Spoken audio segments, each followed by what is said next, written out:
Bismillahirrahmanirrahim. Assalamualaikum warahmatullahi wabarakatuh. Selamat pagi. Terima kasih saya sampaikan kepada dosen penguji saya pada kali ini, Ibu Dr. Sari Lailatul MSI dan Ibu Puspadewi MM. Serta terima kasih juga kepada dosen pembimbing saya, Bapak Dr. Andes Asep Gunawan MSI selaku dosen pembimbing 1 dan Bapak Dadang Priyono SEMPA selaku dosen pembimbing 2.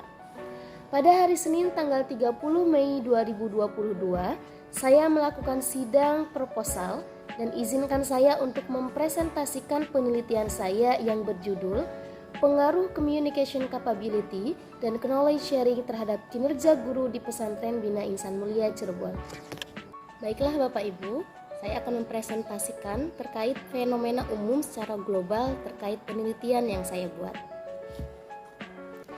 Pendidikan merupakan suatu proses yang mencakup 3 dimensi individu masyarakat atau komunitas nasional dari individu tersebut dan seluruh kandungan realitas, baik material maupun spiritual yang memainkan peranan dalam menentukan sifat nasib, bentuk manusia maupun masyarakat.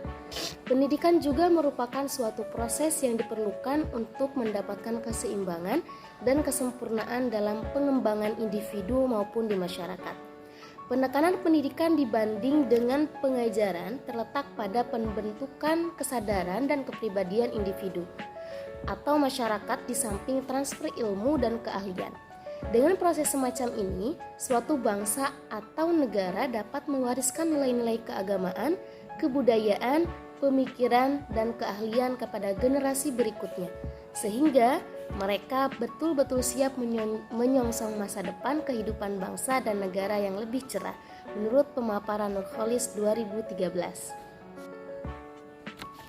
Bangsa Indonesia sebagai bangsa yang dalam posisinya masih dikatakan sebagai negara berkembang, sedang mencari bentuk tentang bagaimana cara dan upaya agar menjadi negara maju terutama di bidang pendidikan. Dan sistem pendidikan di Indonesia adalah mengacu pada sistem pendidikan nasional yang merupakan sistem pendidikan yang akan membawa kemajuan dan perkembangan bangsa dan menjawab tantangan zaman yang selalu berubah. Hal ini sebagaimana visi dan misi sistem pendidikan nasional yang tertuang dalam Undang-Undang Republik Indonesia Nomor 20 Tahun 2003 tentang Sisdiknas adalah sebagai berikut.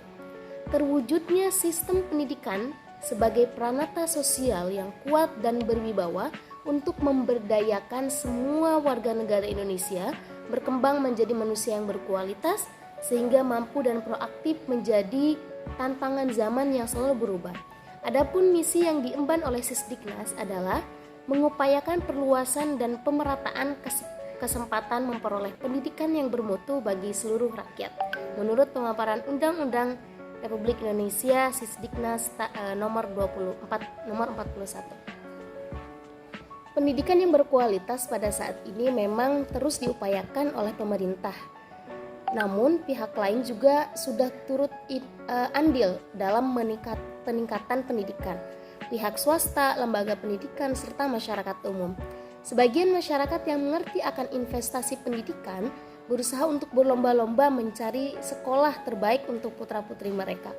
Hal ini terjadi karena mutu pendidikan akan sangat menentukan kualitas lulusan hasil pendidikan itu sendiri. Tanpa pendidikan bermutu, kecil harapan untuk mendapatkan sumber daya manusia yang bermutu juga. Oleh sebab itu, pendidikan yang bermutu menjadi hal mula yang harus menjadi fokus perhatian kepada semua pihak termasuk masyarakat, menurut pemaparan Alifah tahun 2021. Menurut Syafi'i, tahun 2017 dalam penelitiannya memaparkan bahwa pendidikan adalah proses membentuk pribadi yang lebih baik.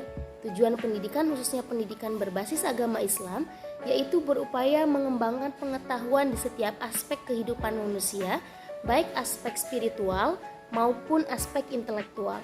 Salah satu lembaga pendidikan berbasis Islam di Indonesia adalah Pondok Pesantren.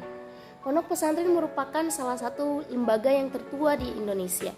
Pada mulanya, Pondok Pesantren bersifat tradisional yang mengutamakan ilmu-ilmu agama Islam saja. sebagai pedoman hidup dan menekankan pentingnya moral dalam bermasyarakat. Pesantren merupakan lembaga pendidikan yang unik, tidak saja karena keberadaannya yang sudah sangat lama, tetapi juga karena kultur, metode, dan jaringan yang diterapkan oleh lembaga pendidikan pesantren tersebut. Salah satu pesantren yang menjadi rujukan masyarakat adalah pesantren yang ada di Cirebon. Menurut pemaparan Muhtarom HM tahun 2005, pondok pesantren merupakan lembaga dan wahana pendidikan agama sekaligus sebagai komunitas santri yang ngaji ilmu agama Islam. Pondok pesantren tidak hanya identik dengan makna keislaman, tetapi juga mengandung makna keaslian. Di Jawa Barat, khususnya Cirebon, merupakan tempat berseminya dakwah Islam paling awal di Pulau Jawa, memiliki sejarah yang panjang terkait keberadaan pesantren sebagai lembaga pendidikan Islam. Saat ini, pesantren sudah menjadi tren lembaga pendidikan. Selain mendalami kajian ilmu agama dari kitab klasik pesantren, sebagian besar pesantren melakukan perubahan yang sangat besar dan menjadi tren pendidikan masa kini dengan menyediakan pendidikan formal mulai dari jenjang TK hingga perguruan tinggi. Jumlah pesantren di Indonesia berdasarkan laporan Kementerian Agama pada Januari 2022 sejumlah 26.975 dengan jumlah tertinggi diraih oleh Provinsi Jawa Barat sebanyak 8.343 pesantren. Hal ini menunjukkan bahwa pendidikan pesantren mulai menjadi pilihan masyarakat untuk mendidik anak-anaknya. Pendidikan pesantren diakui telah mencetak tokoh bangsa dan ulama, sehingga pola pendidikannya menarik untuk didalami guna menemukan formulasi pendidikan karakter. Dari kondisi ini, bisa kita bayangkan bagaimana fondasi pendidikan yang miskin penguatan mentalnya, termasuk pula bagaimana output pendidikan yang kering siraman rohaninya. Tentu faktanya sudah kita rasakan akhir-akhir ini di mana para pelajar lebih mengedepankan cara pandang materialistik, hedonis, dan stylish menurut pemaparan Maimun tahun 2017. Setiap lembaga pendidikan yang didirikan pasti memiliki tujuan tertentu untuk dicapai. Dalam pencapaian tersebut juga, lembaga pendidikan harus memperhatikan faktor-faktor pendukungnya. Sebuah tujuan dapat dicapai melalui proses yang dimana dalam proses tersebut melibatkan pihak sebagai penggeraknya, yakni sumber daya manusia. Sumber daya manusia adalah faktor penentu proses pencapainya tujuan tersebut dapat berjalan dengan baik atau tidak. Oleh karena itu, sebuah lembaga pendidikan harus memiliki sumber daya manusia yang berkualitas dan berdedikasi tinggi. Baik, berbicara tentang latar belakang pemilihan sektor atau lokus penelitian. Menurut pemaparan yang tadi di atas yang telah saya sampaikan, salah satu lembaga pendidikan pondok pesantren yang menjadi rujukan pada kali ini yaitu di Cirebon. Dan salah satu yang menjadi rujukan untuk belajar di Cirebon pun adalah Pesantren Bina Insan Mulia Cirebon yang berdiri sejak 9 tahun yang lalu. Pesantren Bina Insan Mulia Cirebon memiliki visi menjadi lembaga pendidikan yang unggul dalam mencetak kader pemimpin umat dan menjadi pusat ilmu-ilmu keislaman. Dengan visi tersebut direalisasikan dengan target mampu mencetak 1.000 santri ke luar negeri pada tahun 2024. Maka dari itu, perlu terobosan dan inovasi yang mampu mendukung terrealisasikannya visi tersebut. Dari hasil wawancara survei kepada pengawas pesantren pada tanggal 9 Mei tahun 2022 lalu, bahwa Pesantren Bina Insan Mulia Cirebon melakukan banyak terobosan dalam sistem pendidikannya. Beberapa terobosan tersebut antara lain kegiatan keseharian yang berbasis program, pembelajaran sekolah yang mengutamakan mata pelajaran eksak atau MIPA, dan program studi ke luar negeri, seperti yang diberitakan Tribun News pada 11 Januari 2022, yang mana Pesantren Bina Insan Mulia Cirebon menjadi pesantren terbanyak yang mampu memberangkatkan 90 santri untuk melanjutkan studi ke Al-Azhar Mesir. Hal ini membuktikan bahwa program tersebut telah berhasil. Selain negara Timur Tengah, santri Bina Insan Mulia Cirebon pun telah mampu menembus mancanegara untuk melanjutkan studi S1 diantaranya ke Turki dan Australia. Terkait profil fokus penelitian pada kali ini di Pesantren Bina Ihsan Mulia Cirebon. Nah, lahirnya Pondok Pesantren Bina Ihsan Mulia Cirebon ini tidak bisa lepas dari keberadaan Pondok Pesantren Al-Ikhlas Tegal Koneng yang didirikan oleh almarhum Kiai Haji Sirojuddin pada tahun 1942. Sepeninggal Kiai Haji Siroj, pesantren diteruskan oleh putra sulung beliau yaitu Kiai Haji Anas Sirojuddin, alumnus Pondok Pesantren Kempek dan Pondok Pesantren Lasem. Di masa kepemimpinan Kiai Haji Anas Sirojuddin, sistem dakwah dan pendidikan di pesantren diperluas dengan mendirikan lembaga formal antara lain madrasah diniyah dan madrasah sanawiyah, PAUD dan TK. Semua lembaga tersebut diberi nama Al-Ikhlas. Namun seiring berjalannya waktu, beliau memiliki anak bungsu yaitu Kiai Haji Imam Jazuli LCMA yang sekarang menjadi pengasuh Pondok Pesantren Bina Ihsan Mulia Cirebon dan merombak seluruh sistem pendidikan yang ada di pesantren ini. Terkait SDM yang ada di Pesantren Bina Ihsan Mulia Cirebon, keberhasilan tersebut tidak lepas dari peran kinerja para pendidik. Pendidik berperan memberikan pembelajaran dan support kepada santri dan memastikan berjalan sesuai dengan target-target pesantren. Pendidik di Pesantren Bina Ihsan Mulia Cirebon berasal dari berbagai latar belakang antara lain perekrutan tenaga pendidik dari luar pesantren, perekrutan alumni pesantren baik pesantren Gontor dan Al-Amin, dan santri lulusan Bina Ihsan Mulia Cirebon. Berdasarkan wawancara kepada Ustazah Siti Zahra SPDI sebagai penanggung jawab rekrutmen guru memaparkan bahwa tenaga pendidik di Pesantren Bina Ihsan Mulia Cirebon ini berasal dari berbagai jenjang pendidikan yang berbeda-beda. Di antaranya lulusan sarjana, magister maupun doktor baik berasal dari kampus dalam negeri hingga kampus luar negeri. Selain itu, pesantren melibatkan mahasiswa sebagai tenaga pendidik pendukung untuk menunjang kegiatan pembelajaran baik di sekolah maupun di kepesantrenan.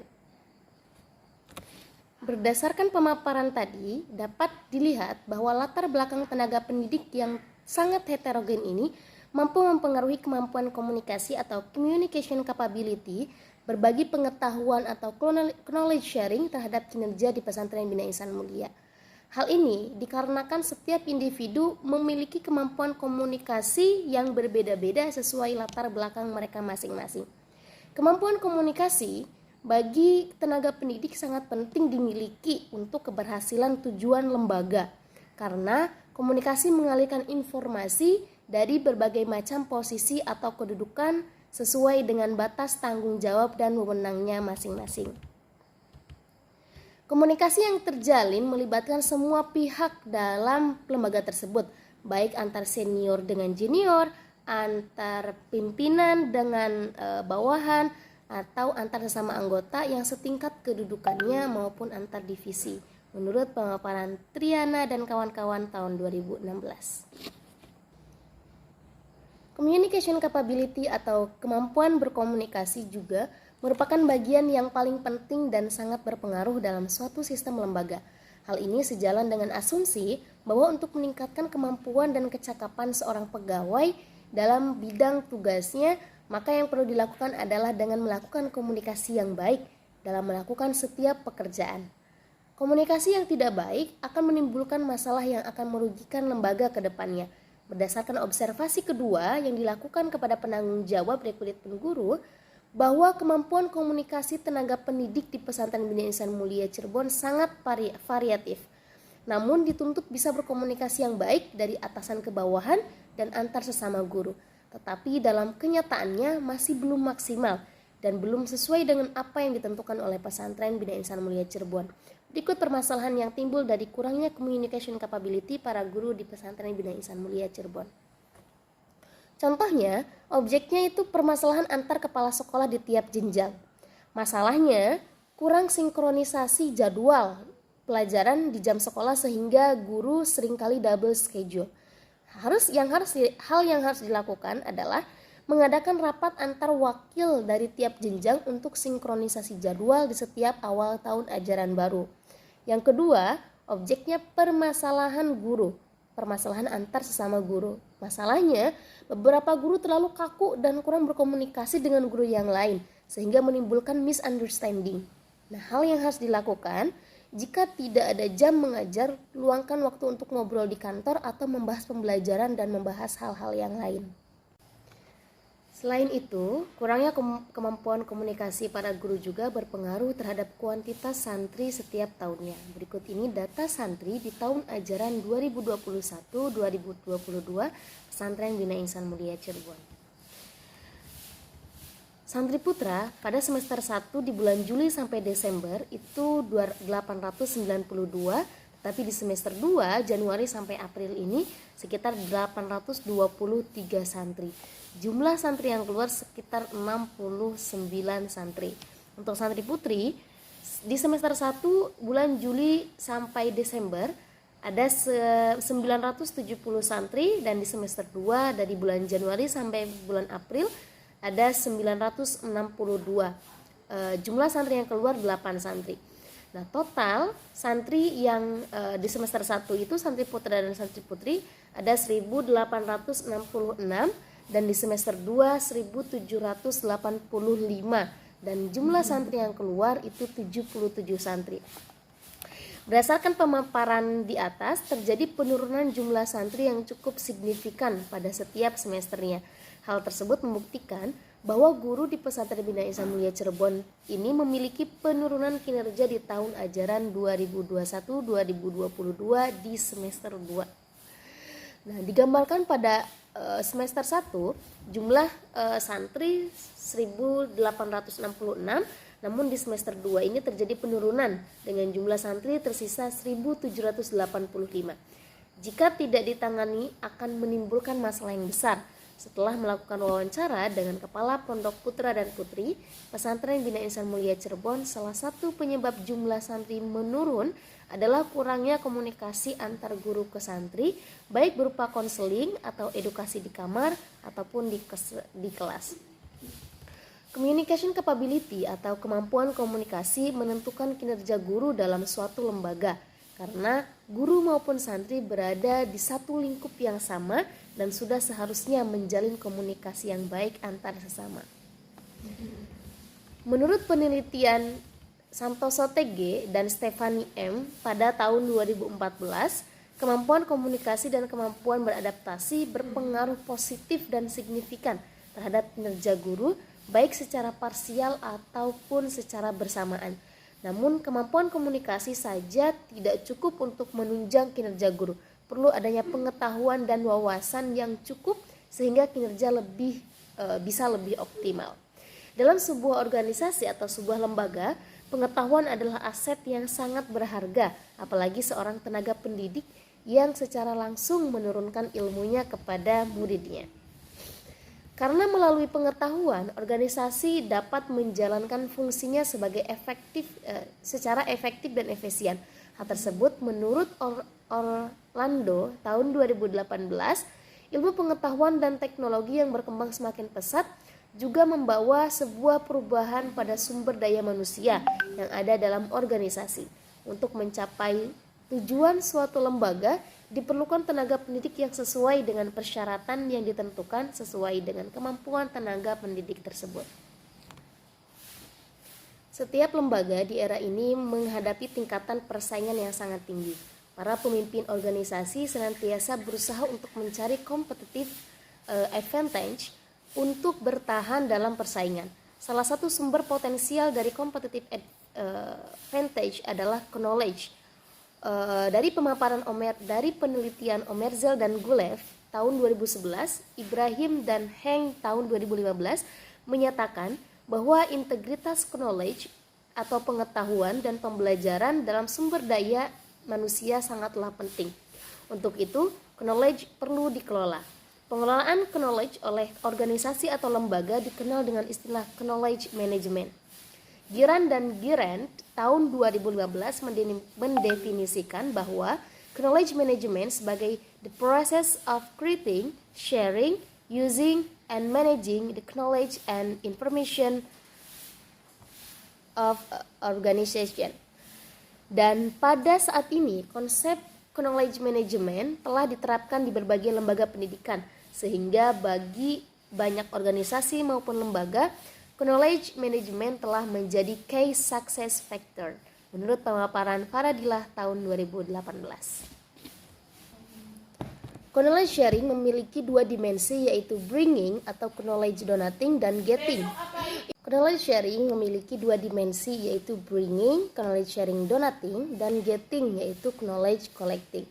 Knowledge donating yaitu perilaku yang mengkomunikasikan modal intelektual atau intellectual capital yang dimiliki seseorang kepada orang lain, dan knowledge collecting yaitu perilaku individu untuk berkonsultasi dengan individu lainnya mengenai modal intelektual yang dimiliki, menurut pemaparan Hoof and Rider tahun 2004. Penerapan knowledge sharing yang optimal dapat meningkatkan kinerja guru dalam mencapai suatu tujuan lembaga. Menurut penelitian Tung tahun 2018 halaman 99, knowledge sharing merupakan suatu proses untuk membagikan, menyebarkan, dan saling bertukar informasi dan juga pengetahuan antar individu ke individu lain, individu ke komunitas, individu ke komunitas, dan antar komunitas ke komunitas lainnya untuk implementasi yang baik dan menciptakan pengetahuan baru.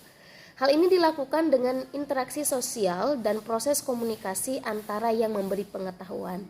Dari pendapat Tung di atas, dapat disimpulkan tujuan utama dari knowledge sharing adalah untuk bertukar informasi yang mereka miliki kepada pihak yang tidak mempunyai informasi, di mana informasi tersebut menjadi pengetahuan.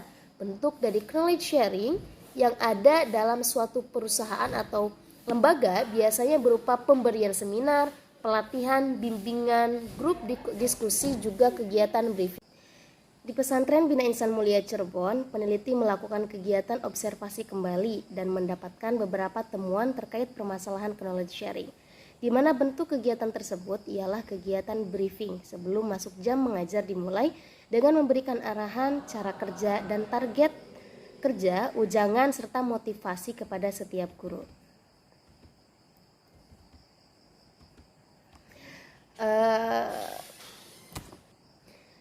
Pemaparan di atas merupakan kegiatan briefing, yaitu proses knowledge sharing antar guru di Pesantren Bina Insan Mulia Cirebon, di mana seorang leader sedang memberikan arahan kepada para guru tentang target dan agenda dalam jangka waktu dekat dengan tujuan agar mereka dapat memahami apa yang menjadi tanggung jawabnya. Hasil wawancara dengan pengawas pesantren, beberapa permasalahan yang terjadi di Pesantren Bina Insan Mulia Cirebon ini adalah masih rendahnya knowledge sharing yang mana banyak guru yang masih minim di beberapa bidang pengetahuan dalam penguasaan tugas dan fungsinya pada ruang lingkup organisasi, serta para guru senior yang sudah berpengalaman dan memiliki pengetahuan luas terkait dengan pekerjaannya, namun masih minim untuk membagikan knowledge-nya kepada guru yang baru bergabung di lembaga ini. Kondisi seperti ini dapat mengakibatkan tidak adanya regenerasi dalam lembaga. Terkait permasalahan di atas, nyatanya berpengaruh kepada pencapaian target program para santri. Berikut data hasil pencapaian santri pada salah satu program di Pesantren Bina Insan Mulia Cirebon, yaitu program tahfiz. Terlihat bahwa turunnya angka presentasi pencapaian program tahfiz Al-Quran di tahun 2020 dengan jumlah 90% ke tahun 2021 sebesar 70%. Mengalami penurunan sebanyak 20%. Menurut Kepala Program Tahfiz, faktor terjadinya penurunan pencapaian salah satunya karena kurangnya knowledge sharing antara guru yang sudah berpengalaman mengajar tahfiz di tahun 2020 kepada guru yang lainnya, khususnya guru baru yang bergabung di tahun 2021 ini. Guru yang sudah berpengalaman kurang sharing terkait teknis dan cara bagaimana santri bisa mencapai target yang telah ditentukan. Nah, berkaitan dengan uraian permasalahan yang telah dijabarkan di atas tentang communication capability dan communication capability yang kurang baik dan sehingga tidak terjalinnya komunikasi yang baik antar sesama guru, bahkan dari pimpinan ke bawahan. Begitupun juga dengan knowledge sharing yang sudah ditetapkan oleh lembaga namun masih belum optimal dan dalam pelaksanaannya, sehingga peneliti eh, sehingga peneliti tertarik untuk membahas hal ini. Oke, baiklah, kita masuk ke landasan teori.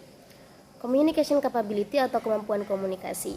Pengertiannya, komunikasi dalam suatu organisasi sangatlah penting untuk berjalannya suatu organisasi dalam mencapai tujuan suatu perusahaan atau lembaga yang harus dicapai. Berikut pengertian komunikasi menurut beberapa ahli. Menurut Rowley, Melissa 2014, keterampilan komunikasi adalah kemampuan untuk mengirim pesan yang mendukung pencapaian tugas dengan tetap mempertahankan penerimaan sosial. Keterampilan komunikasi merupakan peran penting yang harus dimiliki seorang karyawan dalam proses komunikasi, baik dalam menyampaikan informasi untuk memecahkan masalah maupun dalam memberikan masukan. Menurut Robbins, tahun 2018, komunikasi adalah transmisi makna kepada orang lain berupa lambang atau bahasa tertentu sehingga orang yang menerima informasi dapat memahami informasi yang diterimanya. Menurut Brands de Rubens, Yakub 2015, komunikasi manusia adalah suatu proses di mana hubungan antara satu orang dan orang lain dalam suatu organisasi atau masyarakat menciptakan, mengirim, dan menggunakan informasi untuk berkoordinasi dengan lingkungan dan sekitarnya. Jika definisi ini dibandingkan dengan keduanya, definisi sebelumnya yang menggunakan istilah stimulus dan signal. Definisi Rubens menggunakan istilah informasi yang didefinisikan sebagai kumpulan data, pesan, susunan, sinyal dalam cara tertentu yang memiliki arti atau berguna untuk sistem tertentu. Istilah Rubens untuk menciptakan informasi adalah tindakan menyandingkan pesan yang berarti kumpulan data dan seperangkat isyarat, sedangkan istilah pengiriman informasi adalah proses di mana pesan ditransfer dari pengirim ke orang lain.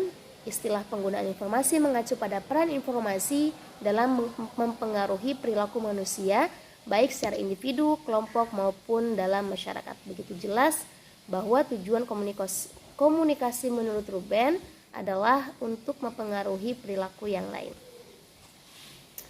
Terakhir, menurut M. Rogers tahun 2012, komunikasi adalah suatu proses ide dialihkan dari sumber kepada satu penerima atau lebih dengan maksud untuk mengubah tingkah laku mereka. Nah, fungsi komunikasi menurut Per Robbins and Judge tahun 2013 ada 3 fungsi komunikasi berperan mengendalikan perilaku anggota dalam berbagai cara. Yang pertama, komunikasi membantu meningkatkan motivasi dengan menjelaskan kepada para pekerja mengenai apa yang harus mereka lakukan. Yang kedua, kelompok kerja merupakan sumber utama dari interaksi sosial bagi banyak pekerja. Yang ketiga, untuk memfasilitasi pengambilan keputusan. Nah, ada tipe komunikasi. Ada 4 macam tipe komunikasi menurut Cangara tahun 2012. Yang pertama, komunikasi dengan diri sendiri atau communication interpersonal. Komunikasi dengan diri sendiri adalah proses komunikasi yang terjadi di dalam diri individu, atau dengan kata lain proses berkomunikasi dengan diri sendiri. Proses terjadinya komunikasi ini karena ada seseorang yang memberi arti terhadap suatu objek yang diambilnya atau terbentuk dalam pikirannya. Objek dalam hal ini bisa saja dalam bentuk benda, kejadian alam, peristiwa, pengalaman, fakta yang mendukung arti bagi manusia, baik yang terjadi di luar maupun di dalam diri seseorang. Yang kedua, komunikasi antar pribadi, yaitu interpersonal communication. Yang dimaksud di sini adalah proses komunikasi yang berlangsung antara 2 orang atau lebih secara tatap muka. Yang ketiga, komunikasi publik atau public communication. Komunikasi ini biasa disebut komunikasi pidato, komunikasi kolektif, komunikasi retorika, public speaking, dan komunikasi khalayak atau audience communication. Yang keempat, komunikasi massa atau mass communication. Komunikasi ini biasa juga disebut dengan proses komunikasi yang berlangsung di mana pesannya dikirim dari sumber yang melembaga kepada khalayak yang sifatnya massal melalui alat-alat yang bersifat mekanis seperti radio, TV, surat kabar, media sosial. Kedudukan komunikasi dalam organisasi. Komunikasi merupakan proses yang penting dalam organisasi seperti yang diungkapkan oleh Harrison dan Dorfel dalam Widya Astuti tahun 2010. Komunikasi adalah variabel kunci yang memungkinkan seseorang untuk membangun hubungan dalam suatu organisasi serta berinteraksi dan berbagi informasi. Pentingnya komunikasi dalam organisasi ini sesuai dengan pendapat Kachel dalam Jumaksin tahun 2012 bahwa terutama faktor komunikasi ikut serta mempengaruhi efektivitas, antara lain karena komunikasi dilaksanakan untuk menggerakkan aktivitas organisasi seperti halnya oksigen yang digunakan manusia demi kehidupan. Selanjutnya, Robbins dalam Jumaksin tahun 2012 menyatakan bahwa salah satu kekuatan yang paling menghambat suksesnya kinerja kelompok adalah kurangnya komunikasi yang efektif. Dimensi dan perseptif ilmu komunikasi.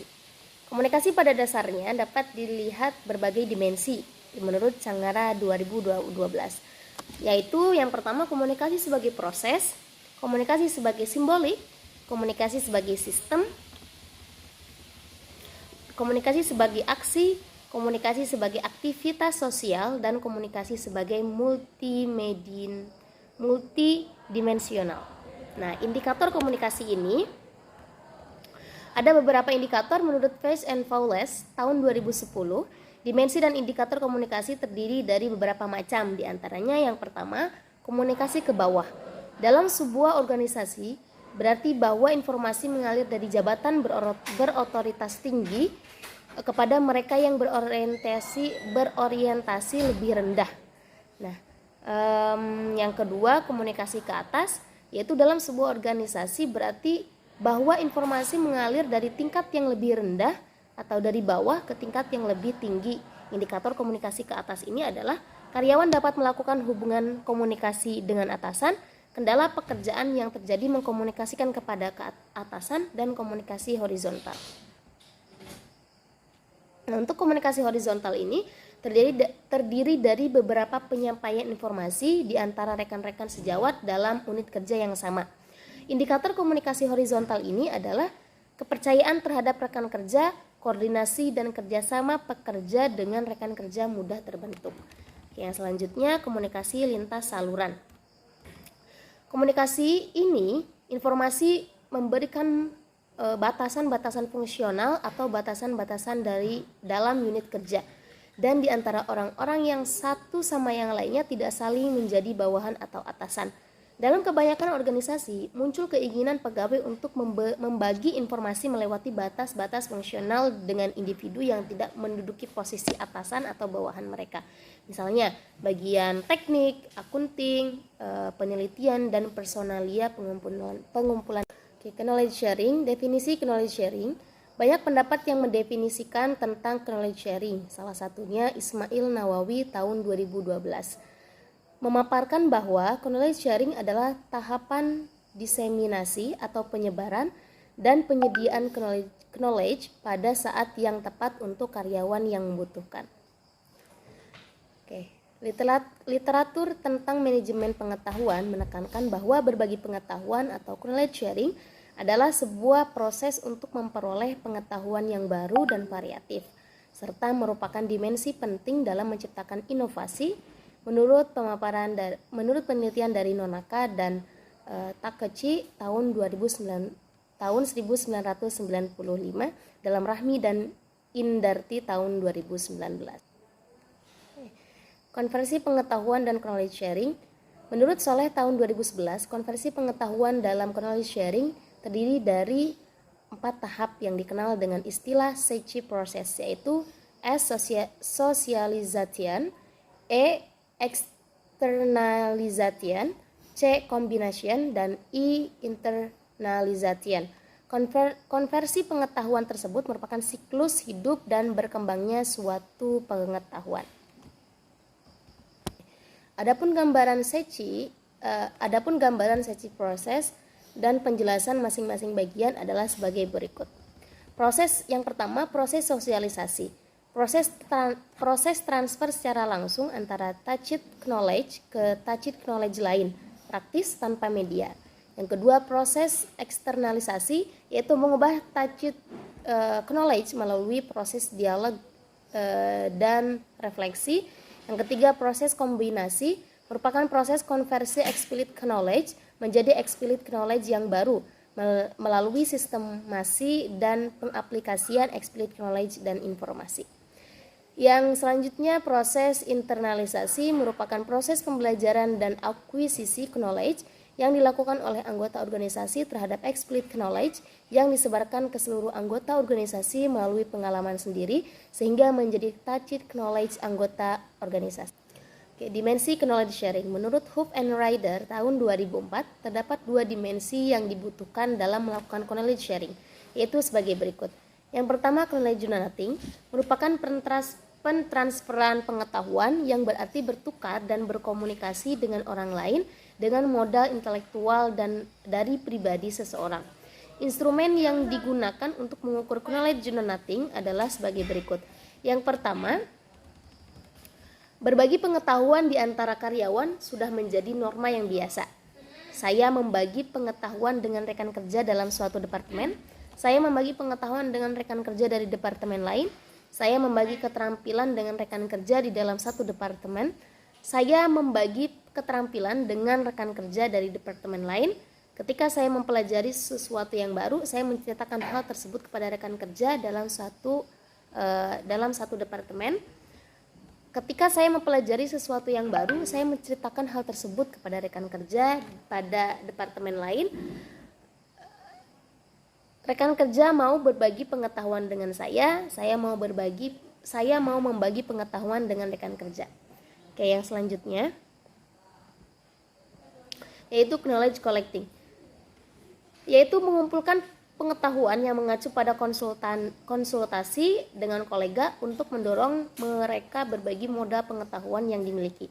Instrumen yang digunakan untuk mengukur knowledge collecting adalah sebagai berikut. Rekan kerja dalam satu departemen menceritakan apa yang mereka ketahui ketika saya bertanya kepada mereka.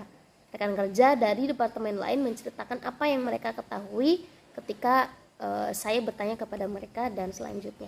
Nah, indikator knowledge sharing menurut Huff and Ryder tahun 2004, knowledge sharing diukur melalui 2 indikator, yaitu tacit knowledge sharing, yaitu pengetahuan yang digunakan oleh anggota organisasi untuk melaksanakan tugasnya yang ditunjukkan dengan action based skill dan cenderung tidak dapat diverbalkan. Yang kedua, explicit knowledge sharing, yaitu pengetahuan yang dapat diekspresikan dalam bentuk sistem simbol dan dapat dikomunikasikan serta disebarluaskan, baik yang berbasis pada objek maupun regulasi.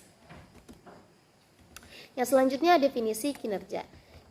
Menurut Wibowo tahun 2016, kinerja merupakan suatu nilai serangkaian perilaku pekerja yang memberikan kontribusi baik secara positif maupun negatif pada penyelesaian tujuan organisasi, Liquid, Lipen, dan Wisen.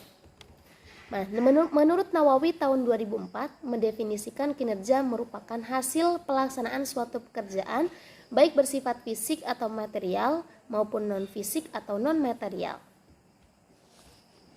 Dimensi kinerja menurut Mathis and Jackson tahun 2009 mengemukakan bahwa pendapat beberapa indikator kinerja karyawan yang dapat diuraikan sebagai berikut.